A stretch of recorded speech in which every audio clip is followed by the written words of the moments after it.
আসসালামু আলাইকুম। আজি লৈছি দিয়ে অনলাই মজাদার বিরিয়ানি রেসিপি। তো কেন করি সহজভাবে একদম মজা করি গুরু গুস্তর বিরিয়ানি জানা যায় আজি এই অনলাই শেয়ার করছি।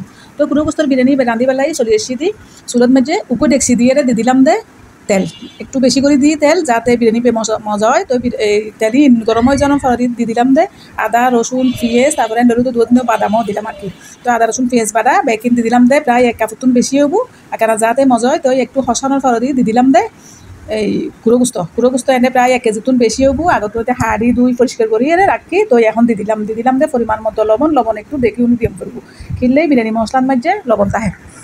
তো এখন লবণ দেওয়ার পর দিয়ে গুঁড়ো গুস্ত ইনপালা করে দাঁড়িয়ে সারিয়ে মিশিয়ে নিলাম।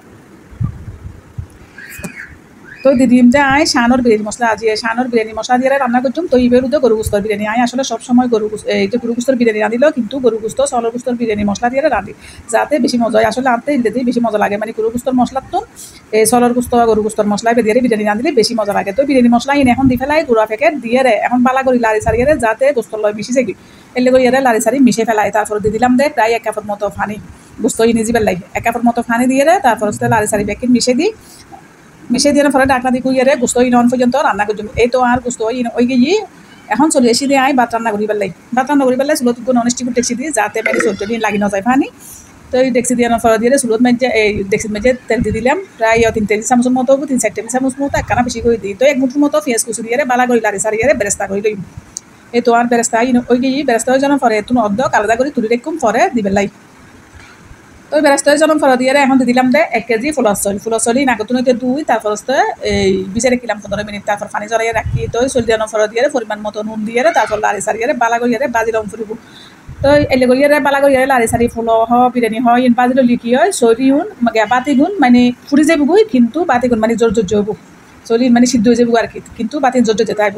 তো এত লাই বালা করিয়ে বাজি লই এখন দি ফানি এখন আন্দাজ করিয়ে দিয়ে ফুরবো আসলে চকুর আন্দাজ বেকিন যাতে পাতি হসাল নয় আর শক্ত নয় এলে গিয়ে পানি আন্দাজ করে দিয়ে এখন আগত নইতে গরু এই গরু গুস্ত রাঁধিয়ে যদি ইন বেকিন ডালে দিলাম ডালে দিয়ে আবারও লাড়ি সারিয়ে মিশে দিচ্ছি বালা করিয়ে মিশে লম করবো। তারপরে দুধে এখন আই দেখছি দুই আরেকখানা করে ফানি দিই যাতে দেখছি মশলা টসলা ইনুদ্দ বেকিন মানে এনে পাতল চলে আই এত লাই দিয়ে দিলাম আর কি ফানি এখন আন্দাজ করে দিয়ে ফুরবো বেকিনে মিলে হদুর ফানি লাগবে। তো এখন লাড়ি সারিয়ে দিয়ে ডাকনা দিয়ে আই 2-3 মিনিটের মতো রান্না করছি 2-3 মিনিট পর দিয়ে একখানা এই যে ডাকনায় রোল দিয়ে বালা করিয়ে লাড়ি সারি দিয়ে ফুরবো যাতে নিচু দি যাই ফানি সুন্দর করিয়ে লাড়ি সারি দিলাম আই।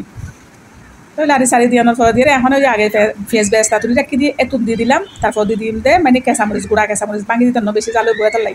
তো কেঁচামরিচ দিয়ে খুশবু বেলাই আর কি দিলাম দে ডাকনা দিয়ে ঘুরিয়ে মানে বাতি ফুরি বেলাই অপেক্ষা করি। এই তো বাতি ওই গিয়ে একানা করে তো আতে দড়ি সাইড বাতি ফুটি কিনা বাতি ফুরি গিয়ে তো এখন আই পরিবেশন করছি মেয়ে তো পরিবেশন করি পেলাই কিন্তু একখান সুন্দর সাতার ডিজাইন উঠিস লই এসি না এদিন মানে বাইরে গিয়ে দিই তো দেখিয়ে লই এসে দিব সুন্দর লাগে আজ নতুন ওনারা লয় মানে শেয়ার করি আর কি। তো এই তো সুন্দর করে ডিম দিয়ে পরিবেশন করছি উদ্দিয়ে কানা বেরেস্তাও দিই দেখতে সুন্দর লাগে কিন্তু খাইতে বহুত মজা হয়।